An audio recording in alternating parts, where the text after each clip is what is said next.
Hello and welcome to On the Chain. This is Jeff. You are here with us live. Today, we are going to be talking about, by the way, it is definitely good to be back today. Chip's not going to be here with us tonight. However, we are going to talk about the fact that the SEC seems to be clueless on crypto. Are they? Do they have a very specific agenda? Who knows? But I guess we'll find out because Ripple XRP, the case, the conversation, it just keeps getting more involved. It keeps developing. It's kind of like it's fermenting or percolating, and you just keep getting it just keeps getting juicier and juicier and juicier as it goes. But more than that, right now, we're seeing a lot of pushback and resistance on a global scale against these stable coins. However, in the light of this absence of regulatory clarity in the US, we're starting to see some of the big exchanges step up to the plate. Well, we know that Ripple stepped up to the plate and issued a proposal for regulatory clarity. Well, we've had Coinbase, Ripple, FTX, Grayscale. So there's multiple big parties that are coming to the table. So right before the December 8th hearing, now there's one coming up here pretty quick. FTX is going all in with a regulatory clarity proposal. The Grayscale, like I said, getting active here as well. There's some things going on their side, and we'll talk about that. OCC just released a risk report on crypto that actually just came out today. And then Brian Armstrong, big statements on how it is Coinbase that's been moving crypto to the masses, and more big news coming out of Coinbase that we have to dig into and get involved in because, like I said, there's just so much going on in this space. It's almost like daily, right? It's constantly churning, constantly burning, all sorts of great things going on here. So if you guys are ready to kick this thing off, I'm ready to kick this thing off. So let's go. Welcome to On the Chain. All right. So where are we going to start? You know where I want to start today? I want to dig in. I want to look at some of these statements from Stuart Alderorty, Brad Garlinghouse, Roslyn, Layton, John Deaton. So I think we're going to start off with some of the statements from Johnny Deaton.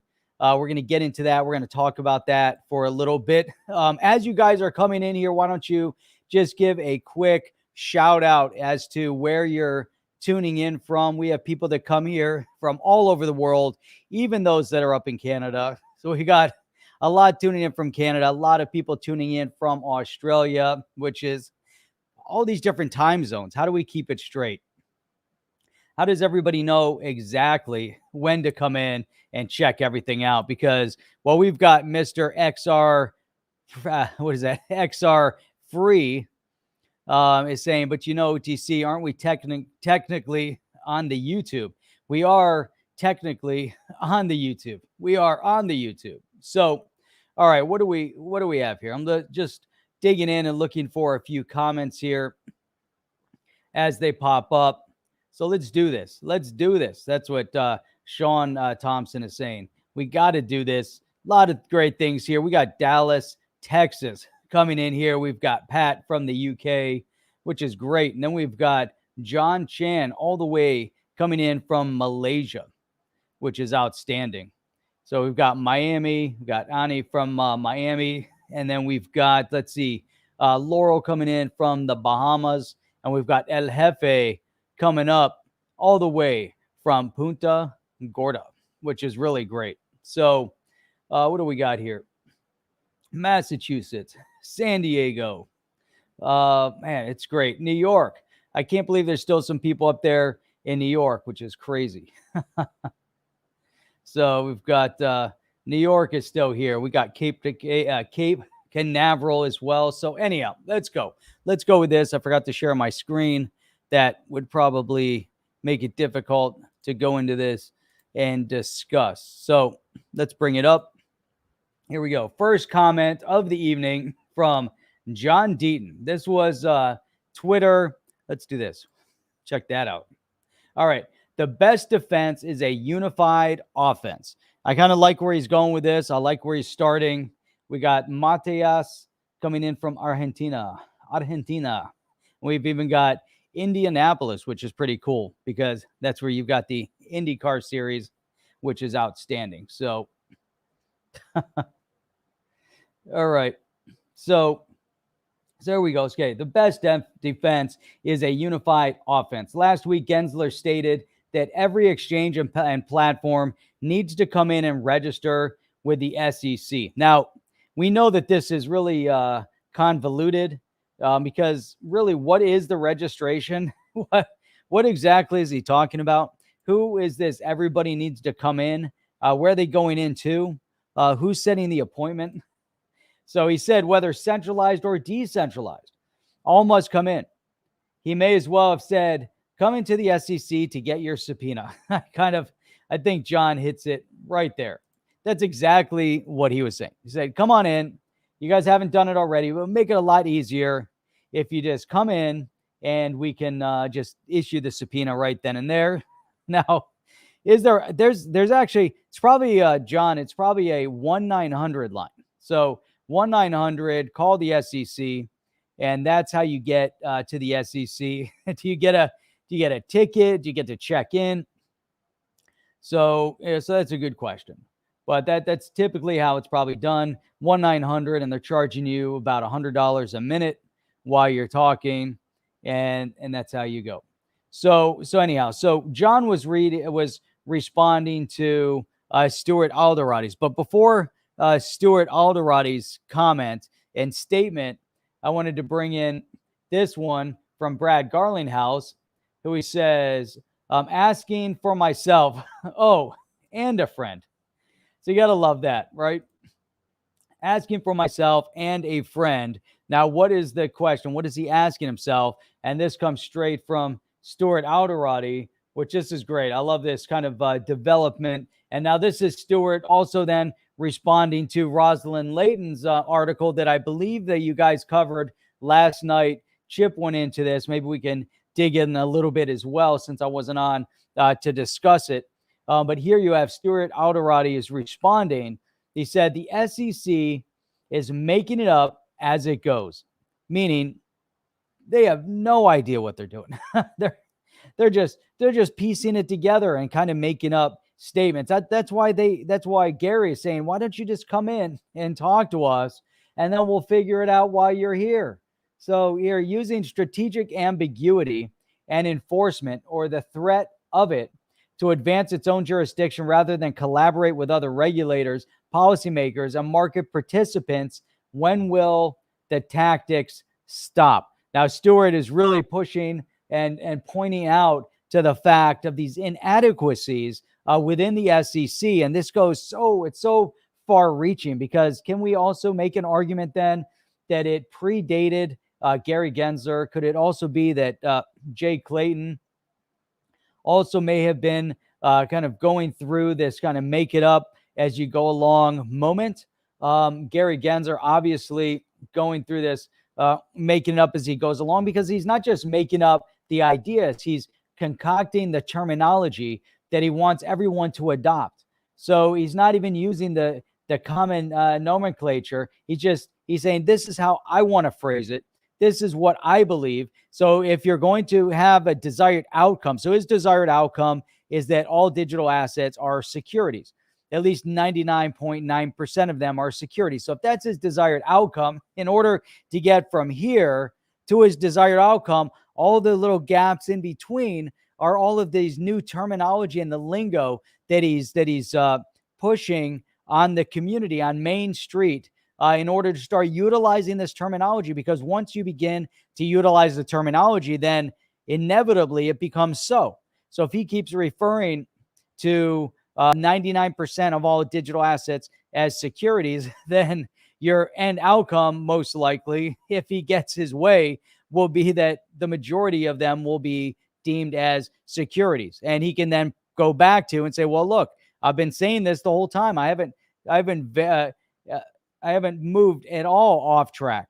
This has been the objective, right from the beginning, which has all sorts of issues kind of wrapped up in it. So let's go back. I want to see. So John had some good statement here. The best defense is a unified offense. So now we see that, we've got multiple parties that are coming after the SEC. Now, the thing is that the one item that is completely lacking is regulatory clarity. And, I feel like we're just kind of beating this into the ground, every single night.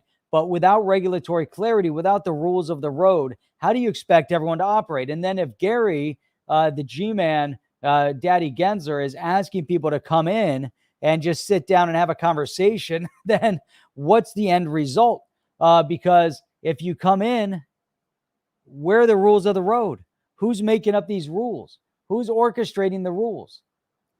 Is Gary Gensler himself now dictating how the rules are to be written? Is Gary Gensler writing the rules himself, as Senator Kennedy, had expressed, said, "Are you their daddy?" He's got to a point where he's an appointed civil servant. He's not elected. Nobody elected him to this position, but he holds a position that's pretty high and mighty. The chair of the SEC, unelected and unanswerable to the people.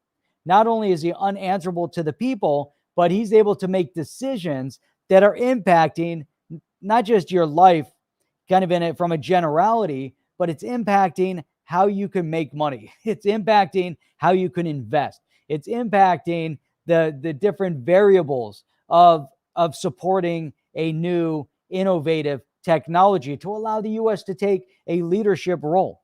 So it's impacting on a very, very wide scale. Now, to John's comment here, Crypto Eddie says, we have the impetus to unify. Mike Siemens, when you threaten the entire $2.5 trillion industry, it can only end badly for the SEC. So one after another, you got to love the comments. So Brad, responding to Stuart Alderorty's comment here, XRP Crypto Wolf, do you think Ripple will most likely settle the XRP lawsuit or go all the way to a win, asking for a friend? Now, if you listen to Chip and I, we talk about the fact that this lawsuit does it go to a win? Does it go to an outcome? It's unlikely at this point that it's going to a specific settlement. There has to be some sort of very clear, concise outcome. And every single day, the SEC keeps galvanizing their position. And their position is that Ripple sold an unregistered security in 2013, but they doubled down, tripled down, quadrupled down on the fact they have other individuals that have been actively, which are the retail, involved in selling and buying XRP regardless of an affiliation to Ripple.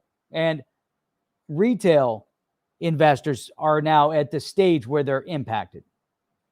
Now, John Wick is saying the SEC has smeared the Ripple name. There can only be one direction at this point. You have to have a final finality to it. There has to be a final outcome. XRP Wave Rider is saying, "'Tis all a game, well played out some time ago. Suppression, manipulation until all is ready. Zero doubt, I'll bet a very costly one for XRP holders." And so then you go, you don't negotiate with the devil, you win over them in court. David Nelson is saying, just remember the devil knows the law better than most men. And which is, it gets in there. So X Shrooms response to Stuart Alderorty, X Shrooms was saying, I appreciate what you do for Ripple as well as for the XRP community. I'd like to gift you a custom X Shroom from myself, Jebsy, and the Shroom Army, the X Shroom Army. This will be officially minted via XLS-20D. The gifted art comes with zero expectations. It's purely of appreciation. So that was really nice. Straight to Stuart Alderorty, suit and tie in one. Look at that. Looks just like him. Looks just like, look, he's got the gray suit. He's got the glasses. See, he's got the glasses, the gray suit. He's got the tie. He's got a little bit of stubble going here. Looks just like him. XRP Crypto Wolf says, isn't there anyone beside Congress who can stop the SEC for being a threat against crypto innovation, which could save our country financially? TP Crypto, Gensler somehow knows Congress won't pass any laws and he's untouchable and doesn't give a shit about no one, which this is the problem, right? So if Gensler knows that Congress is pretty much at a complete standstill, they're not going to push and pass positive legislation. Now, Congress did pass one bit of legislation that brought about the request to have an establishment of a work group, and the work group would have committees representing the CFTC and the SEC, and this work group would then come together to discuss cryptocurrency and the application thereof to our overreaching community. So what's absurd about it is that it gets passed in Congress, in the House, it gets to the Senate, and it sits in the Senate. It doesn't go beyond the Senate. And we've referenced it time and time again. So every time they come back and they say, well, one of the things that Gensler knows, and this goes back to him having almost like, full control over the outcome of what's going on because he's not elected, doesn't answer to the people. And that might remind you of some others that are actually, in government, without naming names that start with an F. But D. Haviland is saying it's all a movie. It's definitely orchestrated. And then Craig Wright, actually, the outcome of the court case is that Craig Wright gets to keep $60 billion worth of Bitcoin. I think it was like 1.1 million Bitcoin. 1.1 million Bitcoin. That is exactly what Craig Wright gets to keep. So he's keeping 1.1 million, doesn't have to give any to his ex-partner's estate. His ex-partner, I guess, died. But he's sitting on $60 billion worth of Bitcoin and wins as though he's somehow Satoshi. So really, really bizarre. Really bizarre stuff. Let's see. Jim D is saying Ripple needs to go all in on an offense and make it clear if the SEC does not cease and desist, then Gensler and others from the SEC go to prison for ETH, Ethereum corrupt deals. Now that could be interesting, right? I would really like to see if there was some level of corruption or some level of wrongdoing potentially. I don't know. Prism saying Greg Manarino would be a great guest on the show. Greg Manarino. Who is Greg Manarino? I'm not sure exactly who it is, but we can research, find out exactly who Greg is, and then we'll get into that. All right. Prism. Appreciate you. All right, what else we got here? We've got Jim D. There's some talk that Flare-wrapped XRP or FXRP could become the de facto global ledgers and token over on the Flare network. Man, there's so much getting ready to happen over on Flare. Obviously, they got to go through their test. They got to get their sandboxing going, with the Songbird and see how all of that, orchestrates. But I really believe that we're going to see some good things coming out of Flare once Flare actually gets to a point that happens. Yeah, so that'd be cool. Oh, Who Let the Bulls Out says he has a channel. He's the almost man. He whined you and ship. All right. We got to check him out. All right. We'll have to check out Greg. If anyone has any contact to Greg, yeah, definitely. We'll have a open invite to bring him on. We got to check out the YouTube channel. So what do we got here? Malaroche is saying committees, working groups, discuss, think about thinking. That was in reference to the work group that passed. That's exactly. You know what's funny about that is you have to vote in order to orchestrate these work groups between you would think someone would just say, hey, you know what? This might be an appropriate time to have a committee from the SEC and the CFTC, maybe even a representative from Congress, put a little committee together.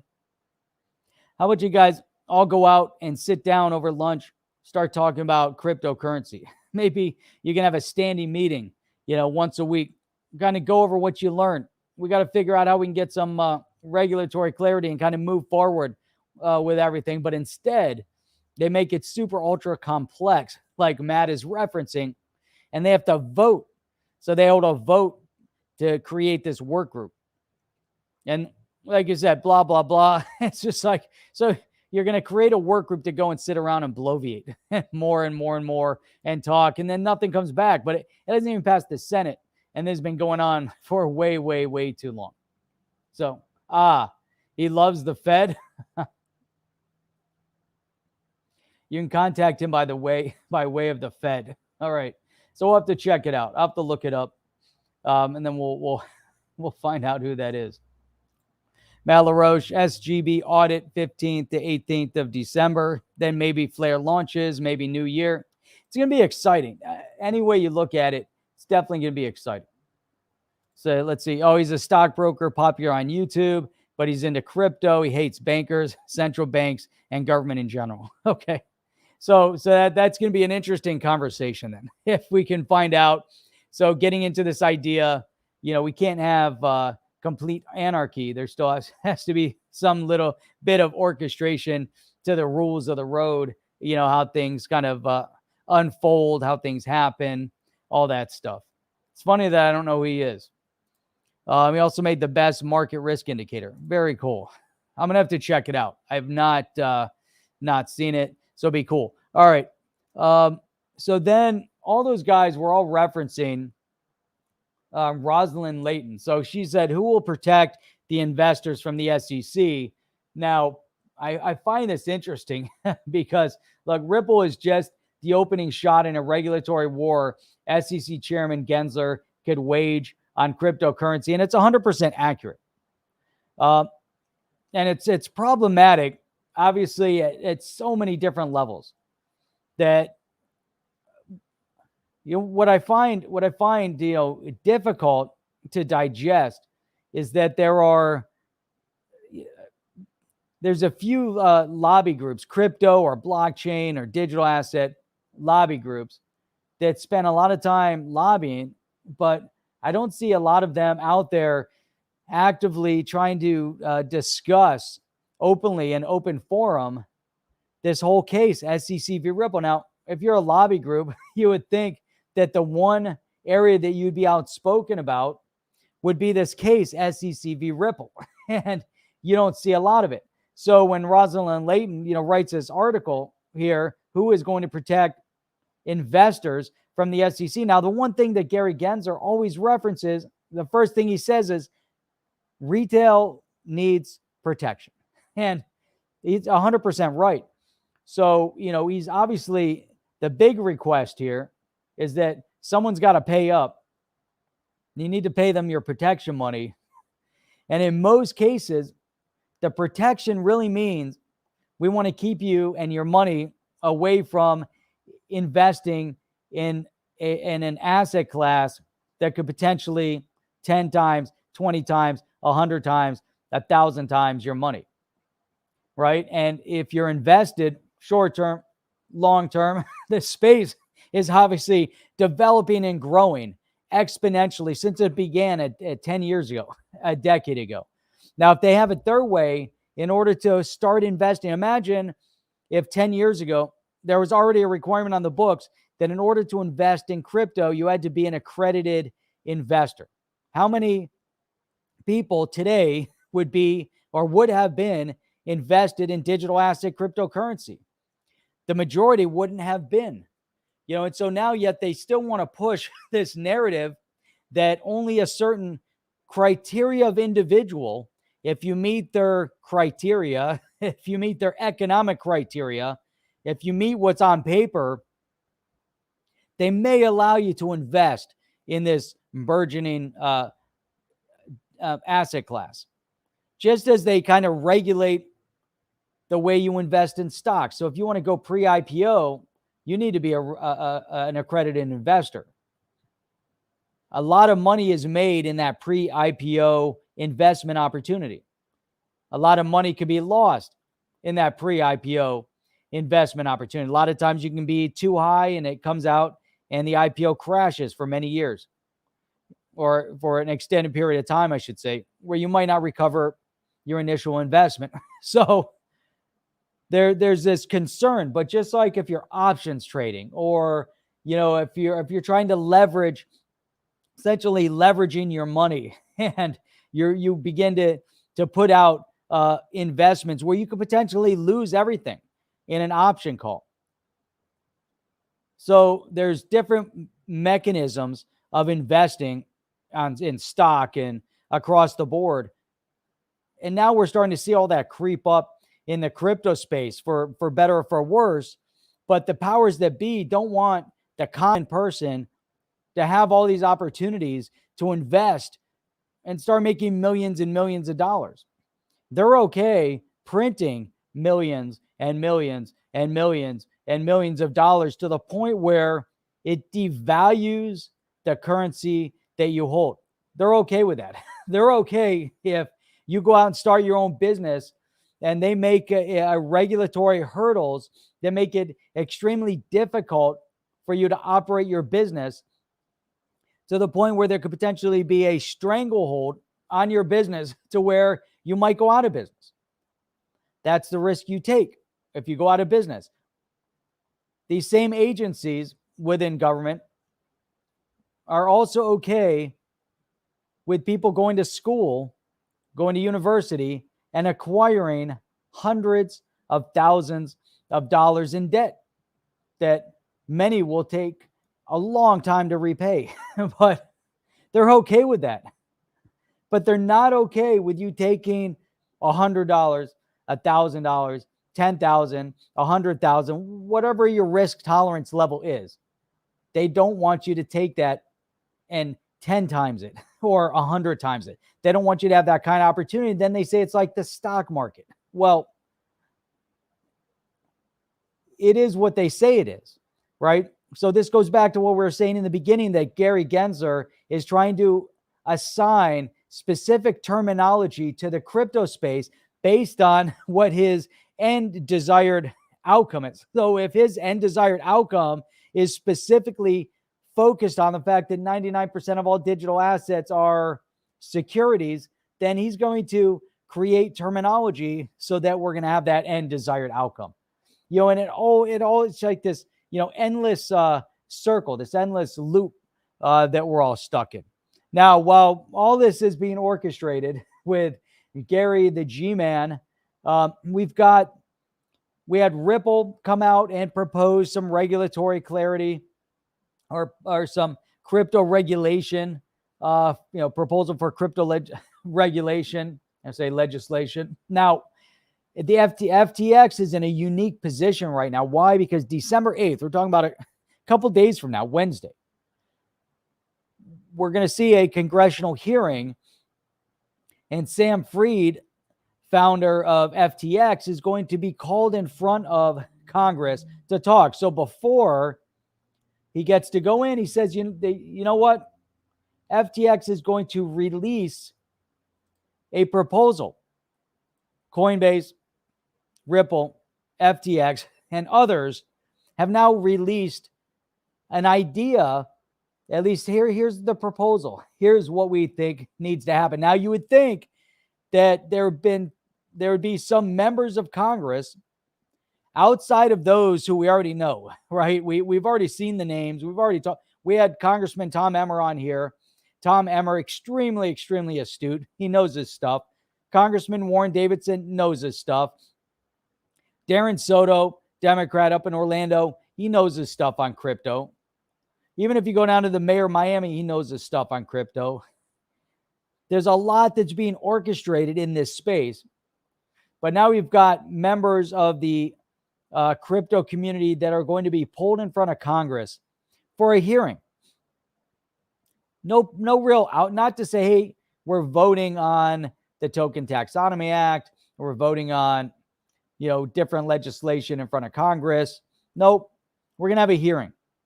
In that hearing, I hope to God the members of Congress that are not in the know do not come out and embarrass themselves like they did when Facebook and some of the others were dragged in front of Congress not that long ago.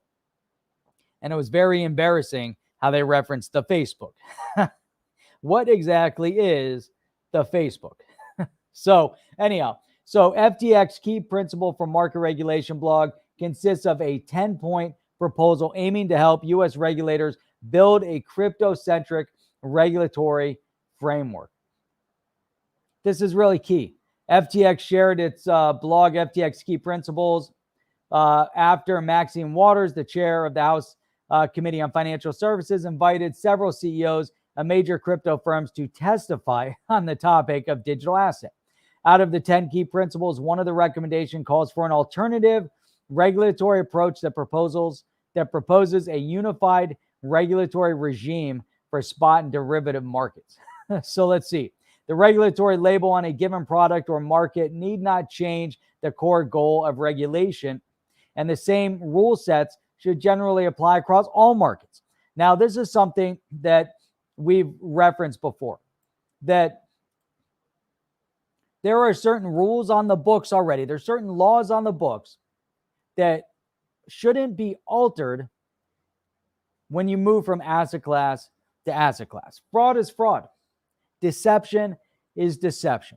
If you're cheating someone, you're cheating them. So if you're going to regulate, there's certain rules that are already commonplace across the board.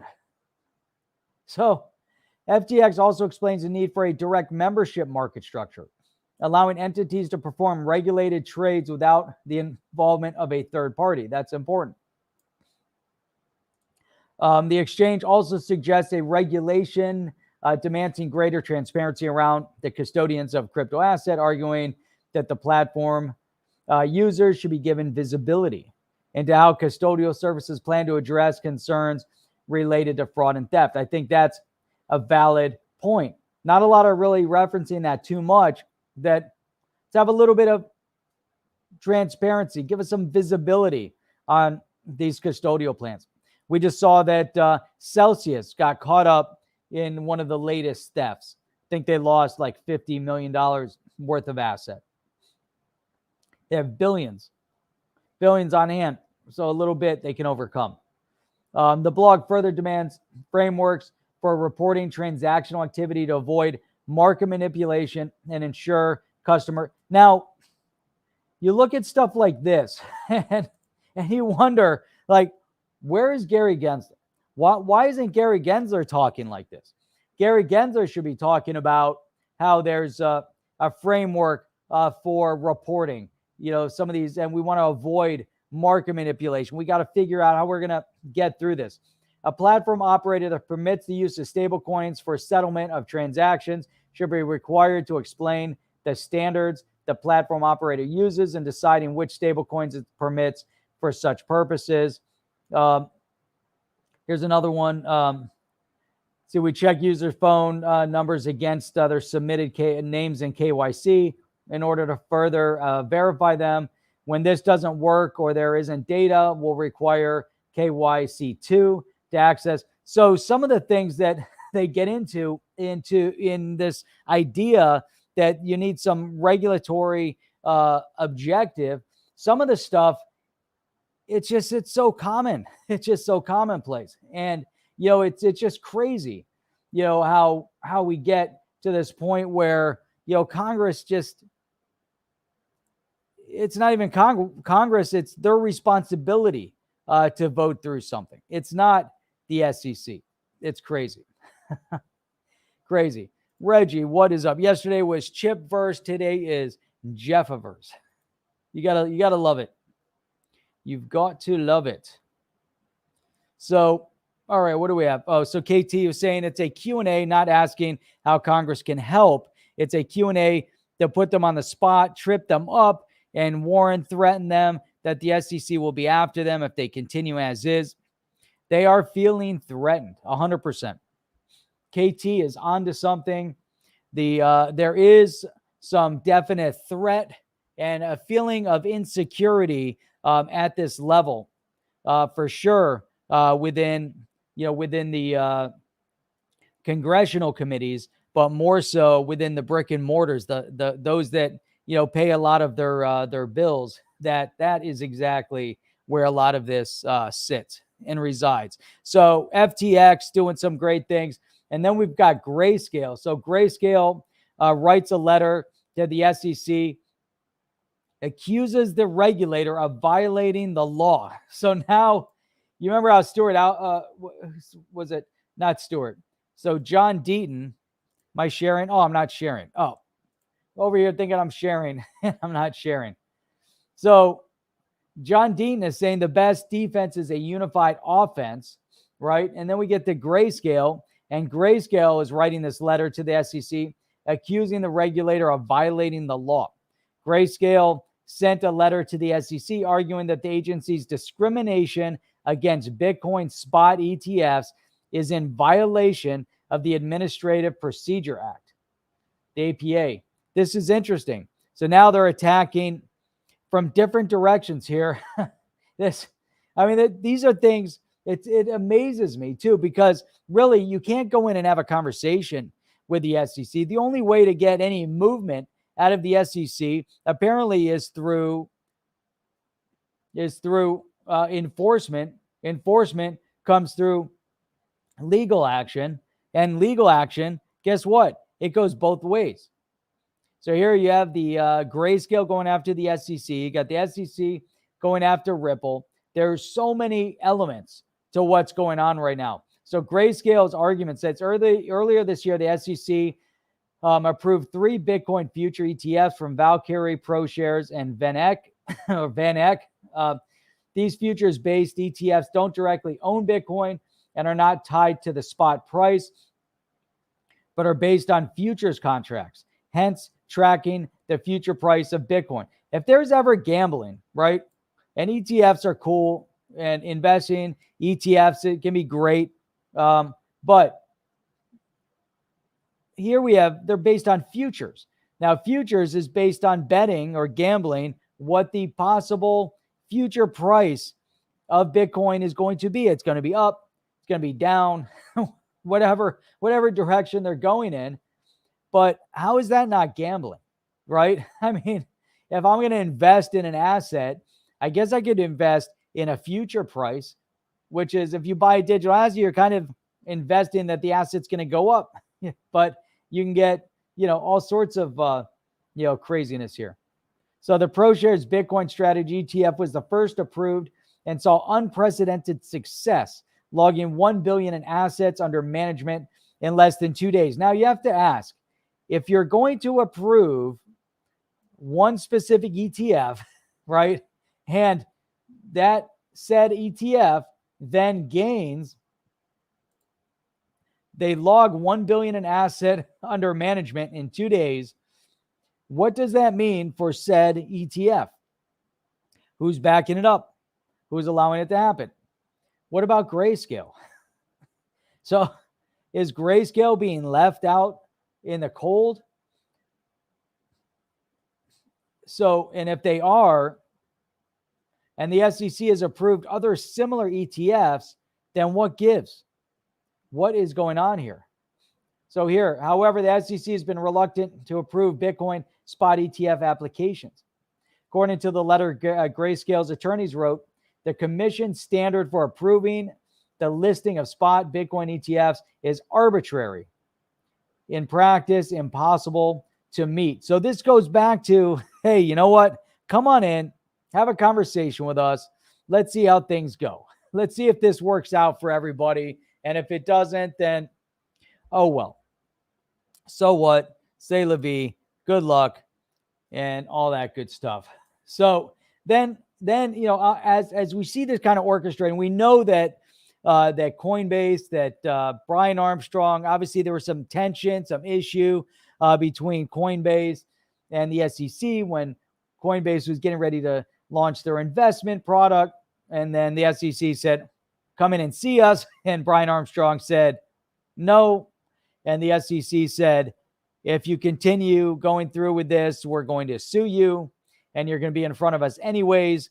And Brian Armstrong said, good luck with that, and launched into a long tweet storm, which ended up in a proposal for regulatory clarity, same as we see from Sam Fried, similar approach to launching his own proposal. Why? Because the SEC doesn't get it, or maybe they do, but they don't get it from the perspective that everyone else wants it to be gotten.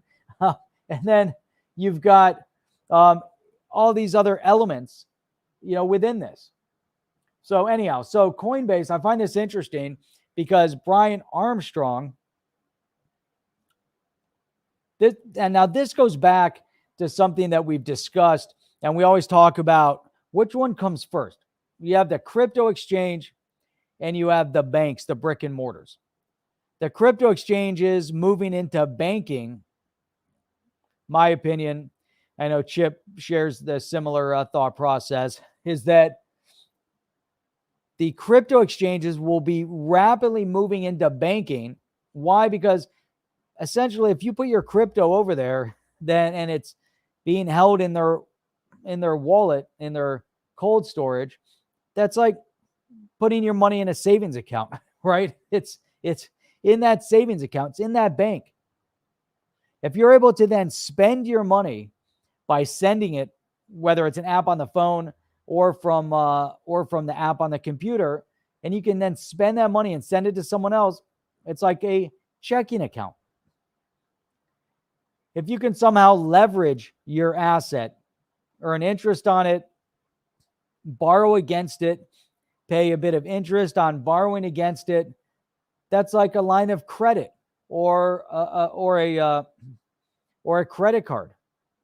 However, and then that form of credit card, it's a credit card that you're actually putting up capital against your credit. So you're actually covering your own credit and you're paying them interest to lend you money based staking or lending your asset to the bank. And so it's interesting, right? The whole thing is interesting. And so when we look at this and we see that these exchanges are rapidly moving towards banking, the banks are nowhere near rapidly moving towards becoming crypto exchanges. So those that move first also seem to have a heck of a lot of money. And so you look at the banks like JP Morgan, a lot of talk, both pro and con crypto. They have tons of money. They haven't moved in the direction of being able to facilitate crypto exchange buys and sells or otherwise, whereas crypto exchanges are already facilitating mechanism that you normally find in a traditional bank, and yet they're doing it better, and they're not 100% banks. They're not banks yet. Doesn't have the same look and feel, but then you kind of get to this point and you say, do you really need the bank at that point? Are you able to get paid? Let's say now you can put it into a stable coin. Well, you know what? Pay me, ACH my paycheck, ACH it over to USDC and put it into my bank account. And right now you can't do that yet. They would have to orchestrate from the employment side, wherever your paycheck's coming from. They would have to then convert it into USDC and send it to you, or any other digital asset for that matter. But as far as getting an ACH from someone else and having your bank account number and all that orchestration, that's not going to happen yet. It's happening. Not yet, not with all of them, but there are certain banks that have been built to be crypto friendly. I think there's one in Tulsa, Oklahoma. I think there's one in Oklahoma. And so there's a little bit of this orchestration where we're seeing this overlap between the crypto space and the traditional banking space. But Brian Armstrong is really moving in that direction quickly, right? So one of the things that they're patting themselves on the back with is that Coinbase brought crypto to Main Street. In a larger sense of the word, they did. Many in Main Street have identified, and many people that first traded based on going to Coinbase. I like how Mr. Wright is saying ACH is becoming obsolete. It is. ACH is costly. It's slow. Well, it's probably less expensive than if you use Ethereum. But you use Ethereum, then forget about it. Try to move $20, it's going to cost you $100. I like how Sean Thompson is saying USA can try and ban crypto. They can stay using SWIFT, and the rest of the world will just rock on with XRPL. USA would be doomed and head into hyperinflation. Gensler is the nemesis of the U.S. That's pretty well said. That's very, very well said. So, Liz Taylor saying, Jeff, I think the bank issue is the biggest issue with crypto. Exchanges and DeFi with SEC Gary at the helm. They will delay until the banks can figure out how to profit. And that's really a big part of the issue, is that we see a lot of delays. They're trying to figure it out, not doing too well at figuring it out. Now, the thing is, the longer it takes, the more time, the more runway these exchanges have, like Coinbase. Is Coinbase going to figure out all the different elements of banking before banking figures out all the elements of the crypto exchange? One can buy the other. JP Morgan can go and look for a crypto exchange and buy them and acquire the technology. They can quickly then move into that space. Or, like Sam Fried was once asked, and I'm sure others have been thinking about it, these crypto exchanges are in very, very strong financial positions, potentially, and they can then buy some of these banking institutions. Why not? You need the banking, you buy it, you have it, you've already got the crypto side of it. You can buy your time with the banking until it's no longer a relevant technology. There's going to be a period of time where it's definitely relevant still. I mean, you can't do away with it. It's like the same argument they're trying to make with electric vehicles, and they want to make electric vehicles, have everybody use electric vehicles and everyone stop using gas. Well, I'll tell you what, if you cut the cost of electric vehicles in half, a hell of a lot of people are going to start using them. When electric vehicles are exclusive to a certain class of people that can afford them, then the majority of the people are not going to be driving battery-powered vehicles. If your battery-powered vehicle gets 350 or 400 miles to a charge, and you can charge at home, or you can sit around for 45 minutes or an hour and charge it at Whole Foods or some parking lot, the majority of the people that need to zip around all the time are not going to worry about where they can plug in. If I'm running out of gas, I'll go to Shell or Mobile or whatever down the street, and I'll swipe my credit card and I'll fill up the gas tank. I can do that at pretty much any hour of the day, at any moment, no matter where I am. I can fill up my tank. I can't do that with a battery-powered vehicle. So there's some downside. Now, it's the same thing with the banking. You can't just get rid of banking because the majority of the people are still using it. The majority of the people are not even close to tapping into. Is crypto more efficient? Yes. Could you argue that battery power is more efficient? I don't know. I don't know that you can argue that. You can say it's cool. It's a cool technology. You can parade around like you're actually doing something. When drive your electric vehicle and be in silent mode and almost run people over. But then it sounds kind of like a Flintstones kind of or a golf cart type of thing when you hear it coming. But the thing is with the banks, I mean, we still need them, but that's where these big exchanges like the FTX of the world and the Coinbases are kind of in a nice position to figure out and say, you know what? Maybe they buy, maybe they just replace them. Maybe they don't even have to do that. All right. So here we've got, check this out. And the story of Brian Armstrong it's outstanding, right? Because one of the things that you look at, if you think about how many times in your history do you have an opportunity like what we've seen in the high tech boom, the hardware boom of the 80s and software boom. Then you had the dot-com boom.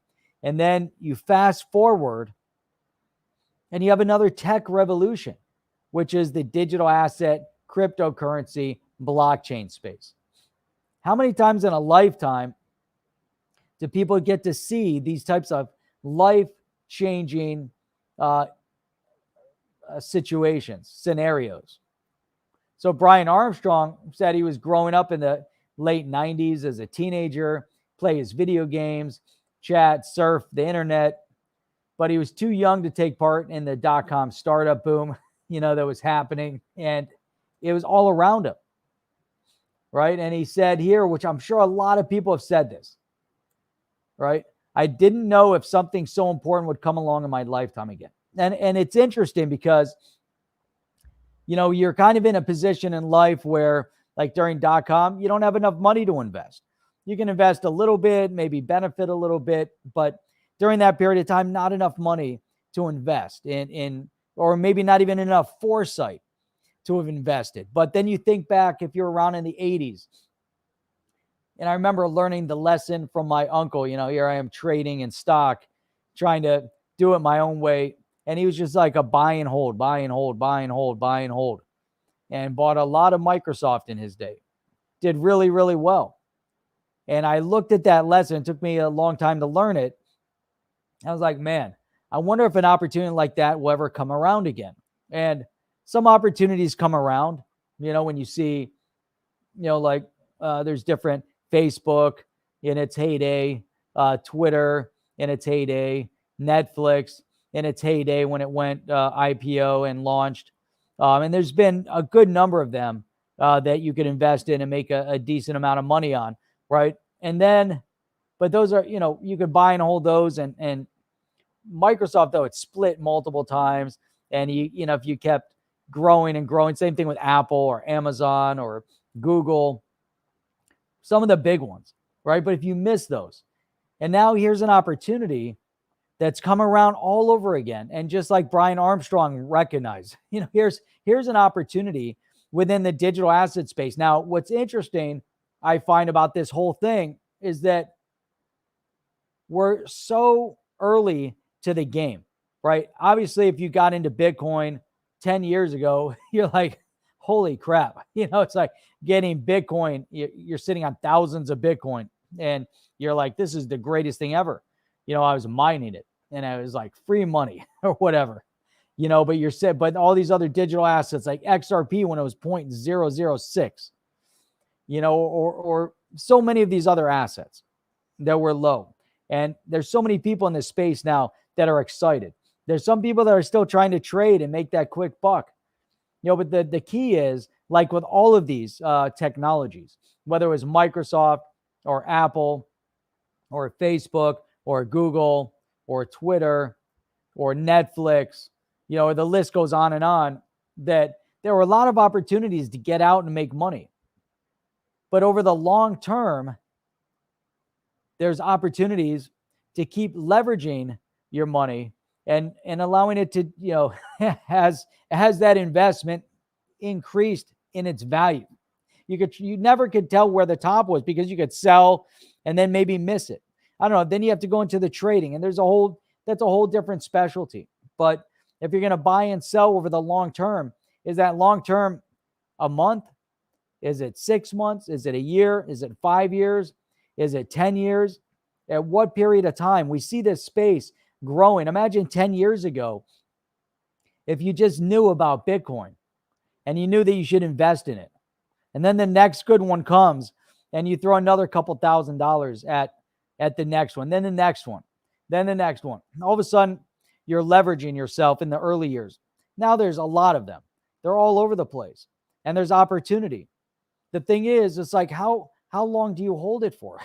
as this space is growing and developing, it's amazing what's going to happen 10 years from now.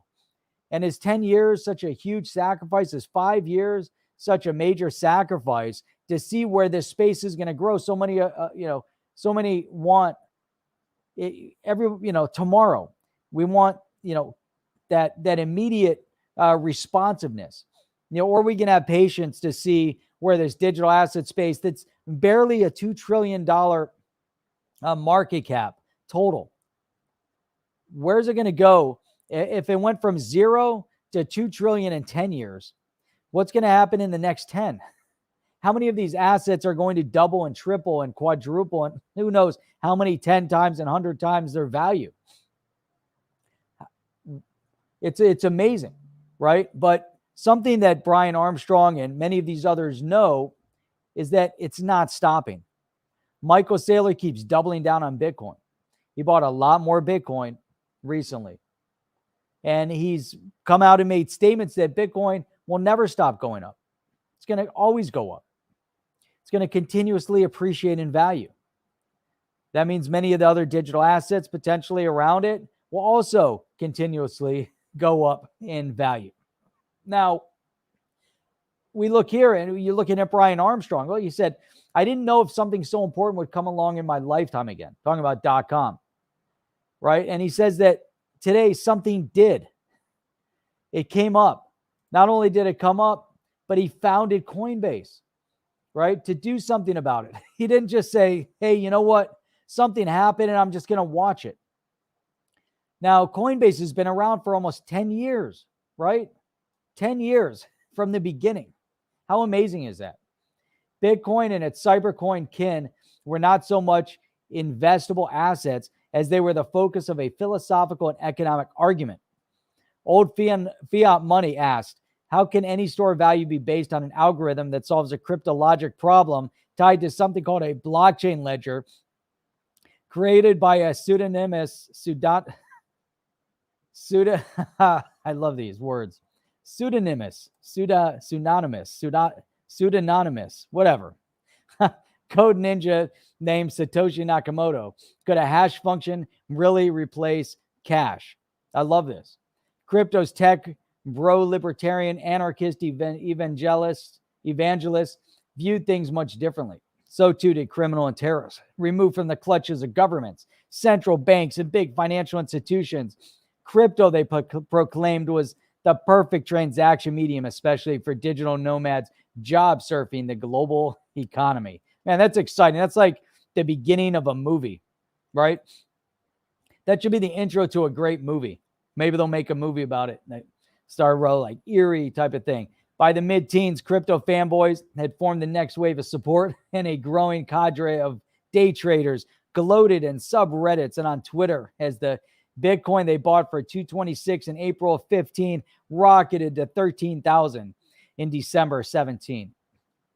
Then along came the winter from 17 through 18, which many of us lived through, saw prices crashing for 50%. Man, this is exciting stuff, right? But now, here we are, Bitcoin eclipsed 67,000. Amazing. Up nearly 300% year over year when it went up. Right now we have all these NFTs. It's amazing. Generated $4 billion in sales in August. NFTs, $4 billion. Market cap at the time of writing of $2.7 trillion. So this is really exciting stuff. Sorry, kind of skipped over on the comments here, but this is really awesome stuff. It really is. And so let's see what else we got here. So we get into here. Large central banks may soon issue their own digital currencies, and everything from contracts to car titles to medical records could migrate to the blockchain, which will be great and bad all at once. It could be good and bad all at once. Businesses of all sizes are integrating crypto into their payment system, perhaps the greatest change to money since the development of credit cards in the 1950s. That's huge, right? I mean, this article is really outstanding. It's really, really great. You never know exactly in crypto what's going to happen, Armstrong told Inc. during an interview. But in every major city I go to, a lot of the best entrepreneurs and young people are all excited about crypto. They want to build products in this space. That's awesome. Coinbase has served as both the industry's lighthouse and its powerhouse throughout the sector's stormy initial decade. So this is the first 10 years. The first 10 years is all about Coinbase, right? There's obviously more that happened during this period of time, but 10 years, right? 10 years has gone by, and there's so much growth and development in what has been going on. And it's been outstanding. It's been exciting. So what's going to happen in the next 10? I mean, it's unreal. It really is. And that's where, who knows what's going to happen? Maybe it's just like a little blip in history with what's going on with the SEC right now with Daddy Gensler. You know why? Because Daddy Gensler, he's going to be gone in a couple years. He'll be replaced by somebody else. New administration comes in. They're going to replace the OCC. They're going to replace a lot of these guys, right? So all out and done. That's it. Done. They're just going to get rid of them. So that'll be great. That'll be awesome. So really like that. Really like to see that. So anyhow, where are we at here? Look at the time, man. The time just kind of just went crazy over here. So, all right. So anyhow, you guys are awesome. You guys are outstanding. Just want to give a quick shout out to anyone who's brand new over here. If you haven't done so already, hit that subscribe button, hit the bell notifier, hit the thumbs up. You guys are great. We do have by far the best and the brightest in the crypto YouTube space. All come here to On the Chain to hang out and talk and listen to some cool rants as we go through different topics, try to make it exciting and interesting all at the same time. And you guys know that we do stream 6 days a week, Sunday through Thursday at 8 p.m. Eastern Standard Time, and every Saturday morning at 8 a.m. Eastern Standard Time. Tomorrow's another night. What is tomorrow? Tomorrow's Tuesday. So planning on being back on here tomorrow night, 8 p.m. Eastern Standard Time. If something comes up, might have a meeting, might not. We'll see what happens. If I'm not on tomorrow, don't worry. We'll be back on again Wednesday, but looking forward to every minute spent, and the time flies by when we're having fun. So until next time, we'll look forward to seeing you guys on the next one. I'm out. Where is it? There we go. Are you down with OTC?